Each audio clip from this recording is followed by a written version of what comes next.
Good morning, everyone.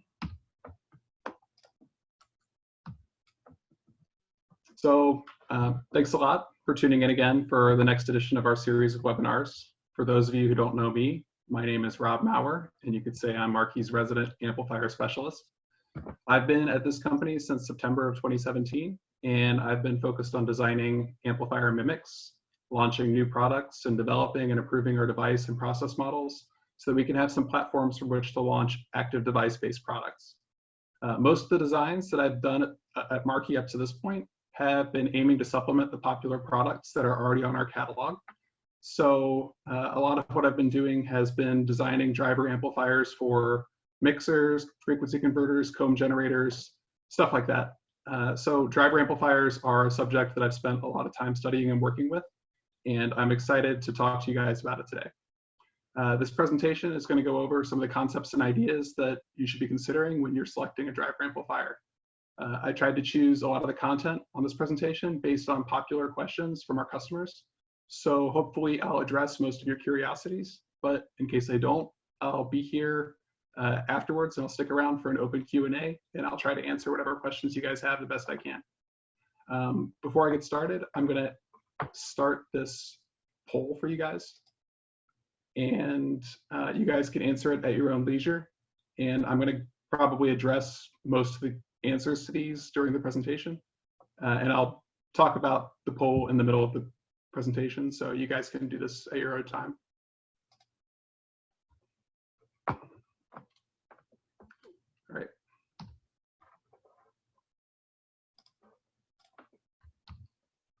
So just a quick look at an overview of this presentation. I first want to address what a driver amplifier actually is and how it's distinct from a signal path amplifier. Next, I'm going to talk about some of the key performance benchmarks that we consider to be really important for driver amplifiers. And then I'll spend some time talking about phase noise, as we've recently been launching some new low phase noise amplifiers. And I'm going to tell you about what phase noise is and when you should care about it.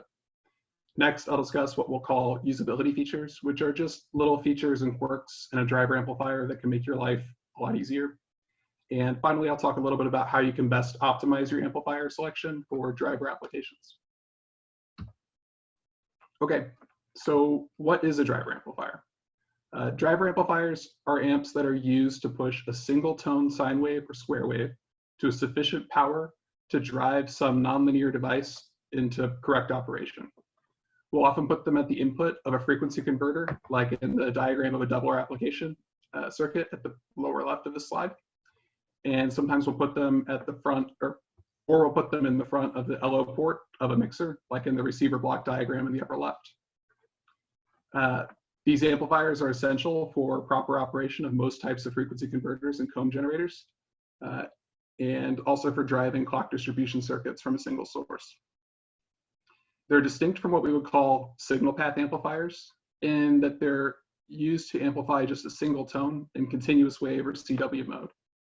As such, they have different modes of operation and performance metrics that systems engineers and designers should consider. So you might be asking at this point, why can't amplifiers just be good at everything? Why can't I have a signal path amplifier that's also a great driver amplifier for LO or frequency converter operation? And this kind of gets to the heart of something that almost every engineer is familiar with, and that's that designing for one specific performance benchmark almost always comes at the expense of some other benchmark in the form of a trade-off. In the case of driver amplifiers, as we'll discuss in a minute, one of the things we really like to design for is high bandwidth. The techniques you use to design for high bandwidth, things like using distributed amplifiers, multi-element matching, balanced amplifiers, or lossy matching networks, all of these things tend to come at the expense of things like power efficiency, linearity, or noise figure. So as we'll get into in a little more depth, there's a trade-off between odd order harmonic suppression and rise time, which has less to do with the design strategies and more to do with the application of the device you're using and the device technology that it's built in. One other thing is the trade-off between gain and stability. When you have a whole lot of gain in an amplifier or a multi-stage amplifier, it makes it a lot more likely for positive radiative feedback or power supply feedback, or even feedback through the transistors themselves, to occur and create some sort of instability or oscillation that will kill you. The main point is you can't design for everything simultaneously, so it's important to realize what it is that you need and how to prioritize the performance benchmarks that are critical for your specific applications. So let's get into some of those performance benchmarks that I'm referring to. In the case of a driver amplifier, the most critical attribute is whether you can produce enough power for the device you're driving to operate correctly. If you can't generate the power you need to make your driven device work correctly, then it's a deal breaker right away, and none of this other stuff really matters. We also find that for most driver applications, a sharp rise time is key to high mixer linearity and frequency converter efficiency. For many applications, particularly Marki's T3 or MT3 mixers or NLTLs, we consider a square wave to be the ideal, primarily because it has an infinitely fast rise time. In reality, we never really reach a real square wave. You can see in the example in the bottom left of the slide is a waveform from our 6848 amplifier at 5 gigahertz. And it's obviously not very square at all, but critically, you can see that the rise time through this region in the middle between these two lines where the diode is turning on and off is pretty sharp on the rising edge. So even though there's some ringing at the top and some asymmetries between the top and the bottom, it's sufficiently sharp on that rising part that you're not going to see a lot of performance. You're not going to see a lot of performance degradation because the diodes are usually fully on or fully off during those asymmetries. So another thing that systems engineers and designers love for amplifiers is a flat gain curve. But for a driver application, we tend to strive more for flat output power. So as we'll discuss a little more, you tend to get better performance with your driver amplifier driven into at least a few dB of gain compression. So by having broad bandwidth and a flat output power curve, you can more or less ignore the variations in input power and frequency and gain throughout the amplifier band. The figure in the top right is a look at the output power curve from our 6702 amplifier. And you can see that from 27 gigahertz or so to about 47 gigahertz, you have very little variation in output power before seeing some roll off on the band edges. So combine that with the amplifier's high gain, it makes it really useful for driving mixers or amplifying the output from a frequency multiplier. So we consider bandwidth to be among the most important performance benchmarks of driver amplifiers, mostly because it provides a significant amount of flexibility in your frequency plan. So if you're using it as a mixer driver, you can use a swept LO plan. And if you're driving a multiplier, the multiplier chain's bandwidth is often limited by the driver bandwidth. So in the case of distributed amplifiers or amplifiers that have multiple octaves, you can also get really nice third harmonic and fifth harmonic response in gain compression, which can give you more of a square wave-like waveform. Having a lot of gain is also a major convenience factor, as it allows you to drive your driver amplifier into compression with less input power. And you can see that an example here in the bottom right is our 6848 PA amplifier that has more than 20 dB gain.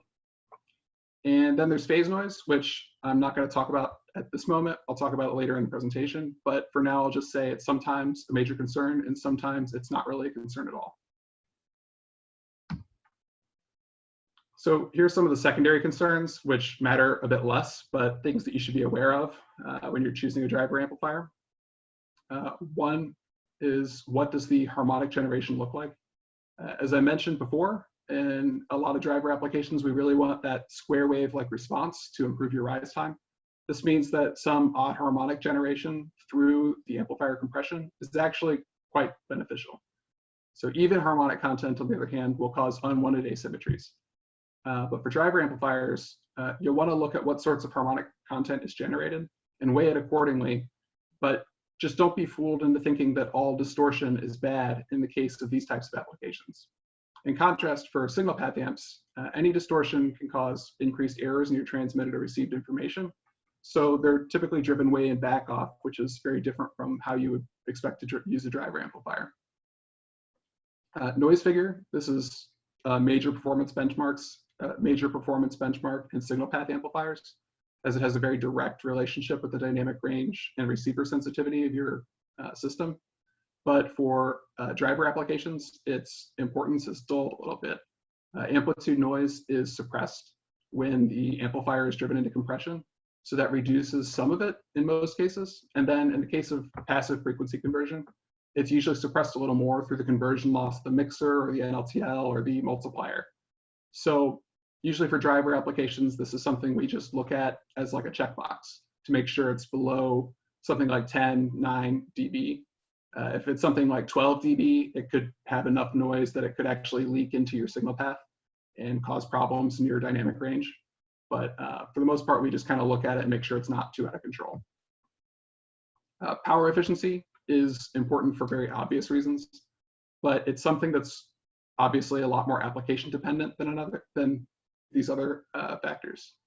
So if your system is designed to run off of a battery, for example, or if your power budget is severely constrained for some other reason, then driver amplifiers can definitely gobble up a good amount of that power.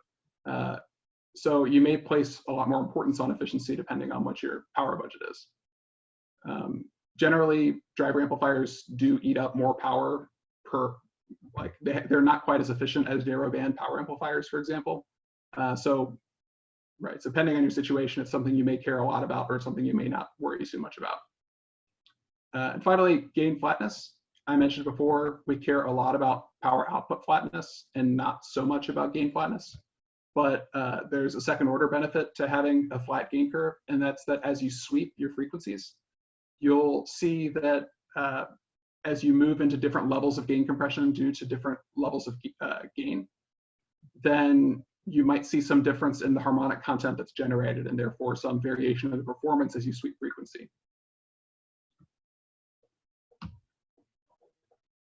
So in the last couple slides, I've said a few times that it's a good idea to drive your amplifier into compression. So that leads to the question, can you have too much drive power for driven applications? Most driven components require some minimum amount of drive power to operate correctly. In the case of multipliers, mixers, frequency converters, NLTLs, stuff that I've worked with a lot at Marki, going a few dB higher than the bare minimum threshold can improve your performance quite a bit. And as an example, we can look at this plot for an NLTL harmonic outputs in the upper right. And you can see for 20 dBm of input power, you get very low output power on all the harmonics that are generated. But when you go to 22 dBm, you get quite a bit more. So that's kind of where that threshold is. But then when you go from 22 to 24, you see very little difference. It's almost identical. And then you can also see for comparison what a square wave looks like when it has 23 dBm, so a little less power than the 24 dBm. And you can see that below the 10th harmonic or so, the harmonics that are generated are quite a bit more powerful than the sine wave corollaries. So keep in mind that this is just one individual example. And as an alternate example, you could consider something like a Marki T3 mixer, where while there is some amount of diminishing returns as you increase the power into the LO port, you'll still see IP3 continuing to improve as you drive the mixer harder and harder. Ultimately, there isn't really a great catch-all to capture how sharply benefits of increased power roll off. So when you get down to it, it really depends on the particular type of mixer, converter, component you're driving, what the architecture is. Unfortunately, driving with more power usually doesn't come for free either. It's almost always associated with DC power consumption and often forces the designer to make a lot of trade-offs regarding bandwidth and gain. So what I would advise to everybody is, if you're trying to figure out how much power to drive with, I would suggest that a good rule of thumb is to aim for about 3 dB more than the bare minimum threshold that you need to drive your driven component. A little more is fine, a little less is fine. But when it comes to Marki mixers, NLTLs, multipliers, the easiest thing to do is to just ask us which driver we recommend. Most of the amplifiers I've designed here have been made with a particular group of Marki components in mind. So it's likely we already have an easy solution ready for you without any further hassle. So now let's go back to what I said about rise time and odd harmonic generation. And this is just an illustration about why harmonic generation through compression leads to a more square wave-like response. So on the left, you can see a basic sine wave here. And then if you go one to the right, you can see that we add in a third harmonic tone with 1/3 of the magnitude, and then 1/5 of the magnitude of the fifth harmonic, and so on. And by the end, you get what looks basically like a perfect square wave. Of course, in reality, nothing ever really looks that nice. A more realistic picture of what we would call a square wave output from a driver amplifier can be seen in the bottom right here. And this is the output from a highly compressed ADM 10026 amplifier with a 1 gigahertz sine wave input. And you'll notice that on the high side of the waveform, it's wider than on the low side of the waveform. And this type of asymmetry is more how even harmonic distortion presents itself, which isn't something that's a positive, but it's something that will be there in pretty much every waveform of every amplifier that you use. So as you drive the amplifier harder into gain compression, you'll see a rise in the strength of the harmonic tones generated. And this corresponds to a decrease in the rise time, which is beneficial for driver applications of almost any type. So this is one of the major reasons why I like to encourage further than 1 dB of gain compression for standard operation. So on that same note, let's talk about a few more reasons for this. If you look at a lot of the plots of power added efficiency and gain versus input power, at least for wideband amplifiers, you'll see that the most efficient compression point is typically around 3 or 5 dB of gain compression, like in the example on the left. So in this plot, black is gain, the blue dotted line is the output power, and red is the power added efficiency, and it's being plotted versus input power. So as you increase the input power, you'll see the gain compresses, and the point where power added efficiency is at its peak, you'll see that there's about 4 dB of gain compression. And this is pretty standard as you look at most wideband amplifiers in catalogs of almost any company. Further, I'll talk a little more about phase noise in a couple minutes, but while I'm on this point about amplifier gain compression, I'll point out that phase noise contribution is also reduced in gain compression. So on the right is a plot of residual phase noise for APM 7098 low phase noise amplifier that is not yet released. And you can see that at 3 dB of gain compression or so, with the orange line, it's about 4 or 5 dB C per hertz less phase noise than the uncompressed version, which is the black line. And also, as I talked about in the previous slide, the increased generation of odd harmonics in gain compression is also very beneficial to mixer and NLTL performance. And we've spoken to a lot of customers and engineers who are really worried about pushing driver amplifiers harder than 1 dB of gain compression due to worries about distortion, efficiency, or reliability. So if I can encourage you guys to take one point away from this presentation, I'd like to make the case that you shouldn't be afraid to push your driver amplifier. They're usually designed to be driven into compression or saturation, and they're not usually that fragile to RF power as a lot of people might be inclined to think. So I sent out this poll earlier. I'm going to go ahead and read the questions to you guys and read the options, and then I'll share the answers, and then we'll move on. So first question is, what are some of the primary performance benchmarks for driver amplifiers? Is it rise time, noise figure, gain flatness, PSAT? What is usually the dominant source of phase noise in an LO chain? Is it the driver amplifier? Is it the filters? Is it the oscillator? Or is it the multipliers? And what is the optimum operating condition for driver amplifier for most applications? Is it small signal operation? Is it 3 dB of gain compression? Is it 5 dBm of input power? Or is it just driving as hard as possible? I'll have just a minute to let you guys fill in the answers to those.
So I'm going to go ahead and close the poll, I think, here. So we got, let's see, share the results. So most of you got these answers right, at least. Rise time and PSAT are the correct answers for the first question. Noise figure and gain flatness are secondary concerns, which are things you should pay attention to, but not necessarily the top priority. PSAT's obviously incredibly important, so most of you got that. What's the dominant source of phase noise in an LO chain? I haven't gotten to the answer to this question yet, but most of you got it anyway. The answer is an oscillator. What is the optimum operating condition for driver amplifiers for most applications? 3 dB gain compression is what I'm recommending here.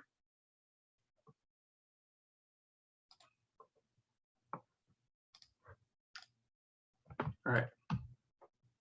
Okay, so now I'm going to attempt to explain phase noise in comprehensible terms for you guys. A bit of warning, phase noise is a pretty complicated subject, and there's a lot of PhD dissertations worth of unexplored territory still here. But Marki Microwave started digging deeper into the subject of phase noise a couple years ago. And one of the first things we noticed was that the literature is often pretty opaque about this. And it's actually often quite difficult to answer simple practical questions very clearly. So we've begun to publish some tech notes on our website as our attempt to demystify treatment of phase noise for our customers. So what actually is phase noise? What does it look like? So when we talk about phase noise, what we really mean is transient uncertainty. So to illustrate that a little bit, take a look at these two waveforms here. The one right here in the middle is the transient without any phase noise at all. And you can see that it has a period of t, so predictably a full cycle always lasts for this exact amount of time t. But when we add in some phase noise, you can see that the period's not always so predictable. There's some level of randomness in it where it doesn't end and begin with t. Sometimes it's a little longer, sometimes it's a little shorter. And people who've worked in the field of clock generation probably know this as jitter. Well, jitter and phase noise are exactly the same idea, just presented in different ways. Jitter usually refers to transient uncertainty in terms of a length of time. So you might hear something like 20 milliseconds of jitter or something like that. Phase noise is presented as a power spectral density as a function of how far away from the carrier frequency you are. So looking at this plot here below for the 6849 PA, you can see that at 10 hertz offset, for example, we have about -130 dBc per hertz of phase noise. So what this means is that if you had a perfect tone that had no phase noise in it, which doesn't exist, by the way, and you put it into this amplifier with this exact condition, and fed that amplifier into a spectrum analyzer with some wildly low noise floor, you would see that 10 hertz above or below the carrier frequency, you would have a power that is about 130 dB below the power of the carrier tone.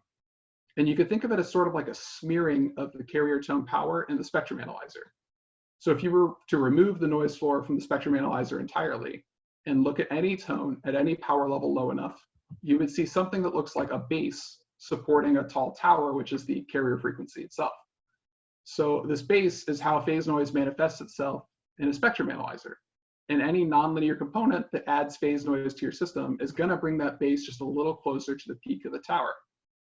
So I think one of the key sources of confusion surrounding phase noise is the inherent confusion between phase noise and amplitude noise, as most engineers are really comfortable thinking in terms of noise figure. But it's important to remember that phase noise is not noise figure. Phase noise propagates through a chain of components differently than amplitude noise. The magnitude of phase noise in each component adds together just the same as any other, regardless of what came before or after it. So don't worry about Fries's formula. The good news is this makes it a lot easier to calculate, but the bad news is this means that driver amplifier will contribute the same amount of phase noise no matter how much gain comes before it. And what's worse is that phase noise is not suppressed in most driver applications, like noise figure is. So using it as a clock driver, for example, if you have a lot of phase noise, will lead to high jitter in your system. And since the phases of mixer ports need to be in sync, phase noise is actually projected right onto your signal path if you have phase noise in your LO chain. And if you have a lot of phase noise fed into a frequency multiplier, that phase noise is actually multiplied up to 20 log n, where n is the number of the harmonic that you're trying to isolate. But now, before you guys go out and start getting stressed about phase noise and driver amplifiers, you should know that for the most part, unless you have a super clean oscillator, your amplifier phase noise will usually be dominated by the phase noise of the oscillator. This is especially true if you're getting up into frequencies well above 10 gigahertz or using a lot of multipliers, as amplifier phase noise contributions don't dramatically scale up with frequency where oscillators do. So how does the implementation and operating condition of your driver impact phase noise? So as I said in the last slide, phase noise of cascaded elements adds together regardless of what comes first. So it follows that if you were to cascade 2 of the same amplifier in the same operating condition, phase noise would get about 3 dB higher. And 4 in a row would be about 6 dB higher. Similarly, if you were to add 2 amps in parallel, you would get a 3 dB improvement in phase noise performance. And if you combined 4 in parallel, you would get a 6 dB improvement. So the figure on the left here is the result of an experiment performed by my colleague Jacob, who you might have seen doing a webinar about amplifier biasing here about a month ago. The black line is the additive phase noise of 4 ADM1 amplifiers in series. The red line is for a single ADM1 amplifier, and the yellow line is 4 ADM1 amplifiers in parallel. And you can see that this trend comes out very clearly. Another important point is that the amplifier phase noise is sensitive to input power and gain compression. If you want to minimize the phase noise contribution of your driver amplifier, you should drive it into gain compression. The figure on the right shows the phase noise of APM 7098 amplifier. I showed this plot just a few slides ago, but you can see that when the amp is driven into compression, there's less phase noise contribution than when it's uncompressed, which is yet another reason to drive your amplifiers into gain compression. An important point that comes up in questions a lot from our customers is that phase noise of amplifiers to first order is not heavily frequency dependent. So oscillator phase noise on the other hand is. This means for almost any application that you're working on, you're not likely to be significantly affected by the phase noise of driver amplifiers as long as you're driving at a frequency above 20 gigahertz. From what we understand right now, typical amplifiers, so non-low phase noise amplifiers, will generally produce about -140 dBc per hertz to -155 dBc per hertz, phase noise at about 10 kilohertz offset. The best oscillators at these frequencies will usually be worse than -130 dBc per hertz at those frequencies. So 2 powerful takeaways is that from the measured phase noise of an amplifier at one frequency, you usually have a pretty solid idea what the best performance will be at another measurement frequency, as long as it's driven into the same level of compression, number one. And number two, if you have an amplifier, if you have an application with the driver above 20 gigahertz, you likely don't need to worry so much about phase noise from your amplifier at all, because you're probably already getting hammered by your oscillator. So if you go into Marki's catalog, you'll see a few new amplifiers in a family called the APM line. And these amps are designed in a gallium arsenide HBT process, which features intrinsic phase noise performance that's an order of magnitude better than standard FET-based transistors. Currently, we have 2 APM amplifiers. One of them features world-class phase noise performance at -170 dBc per hertz at 10 kilohertz offset from the carrier when driven into compression.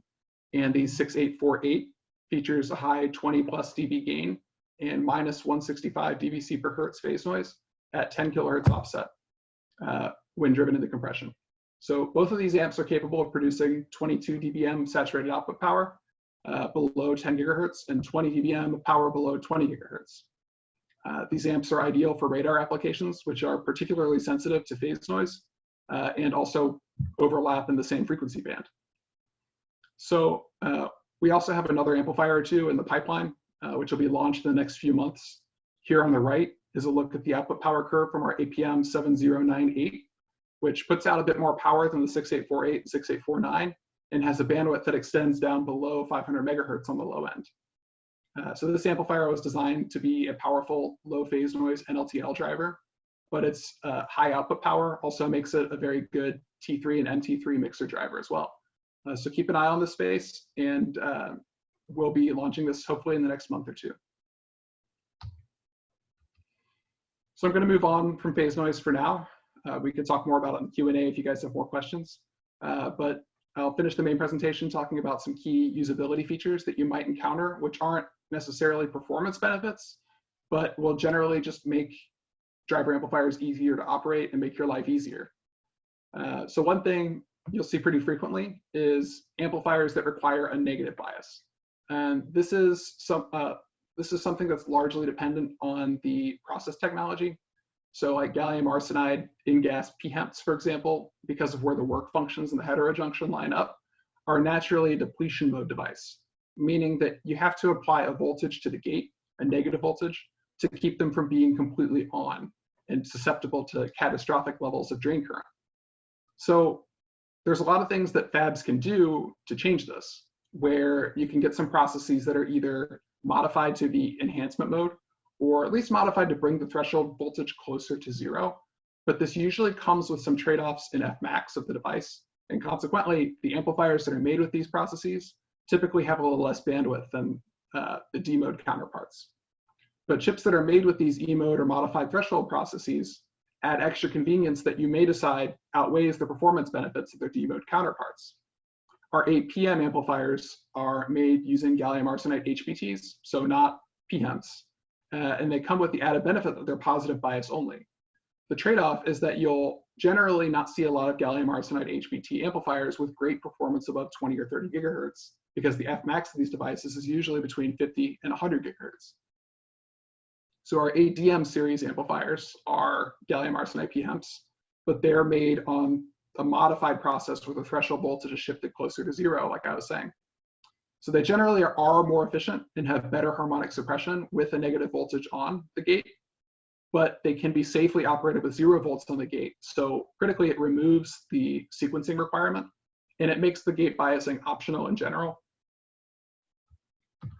So while our 8mm amplifiers do require sequencing to protect them from damage, we've recently created an easy solution for our customers, which I'll talk about quickly on the next slide, which generates a negative voltage and sequences the amplifier automatically for you. Another feature that tends to make things easier for people is if you have an amp that has a positive slope on the gain or the PSAT curve. As most of you probably already know, interconnect losses are higher at higher frequencies. Maximum transistor performance and efficiency drops at higher frequencies. Having a positive gain slope can be convenient and offset some of these losses. However, they typically come at the expense of either low frequency gain or power output. So I would argue that in most cases, it usually makes more sense to just add an equalizer to your chain, as that offers a bit more versatility. I'm personally more of the philosophy that you can always create positive gain or PSAT slope with a simple equalizer, but it's not easy to replace that low frequency performance, which you might have nerfed just to create a positive gain slope. So I actually don't have any amplifiers at Marki that have a true positive gain slope across the band in the catalog right now, but the 6702 has some nice gentle positive slope from 32 to 50 gigahertz if you ignore the big lump at the low end. But depending on the frequency plan of your application, you might find that to be useful as a system designer.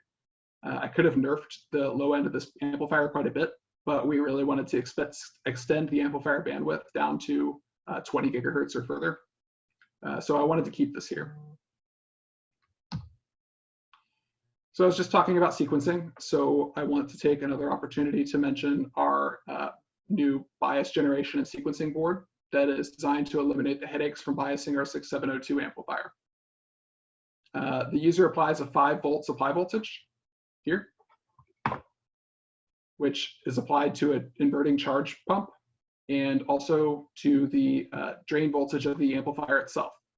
And the drain current going to the amplifier is limited by this FET over here until a negative enough voltage turns on this FET. So this block generates a negative voltage. This is a voltage divider, which creates the correct voltage to be applied to the chip. And then this series of diodes pulls current through these resistors, which pulls this voltage down, which turns on this transistor and allows for positive current, which allows for current to flow to the drain. So the trade-off is that you'll see higher power consumption without any particular added RF performance boost. But for a lot of customers, that's an acceptable trade just because sequencing is kind of a pain.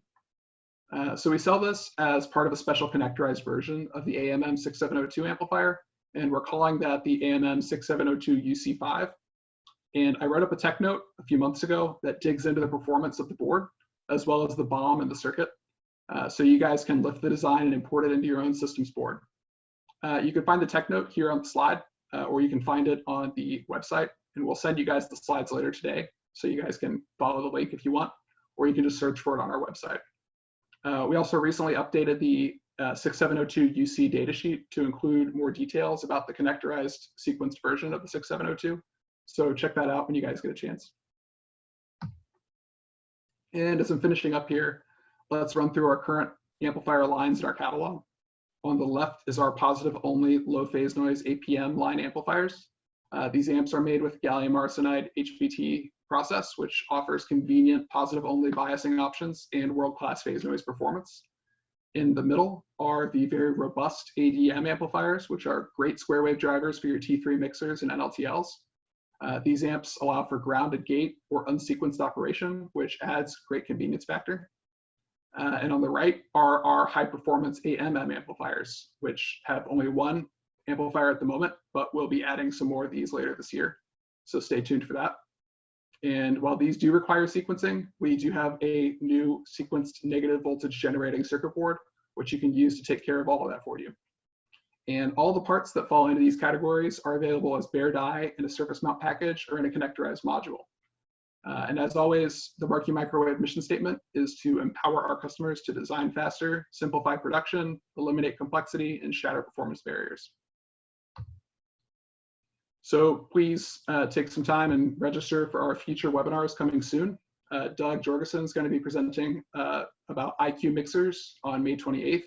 And Chris Marki is going to be doing a presentation about high frequency packaging on June 11th. So on your way out, try to be sure to answer our short 3-question survey about what you'd like to see us work on.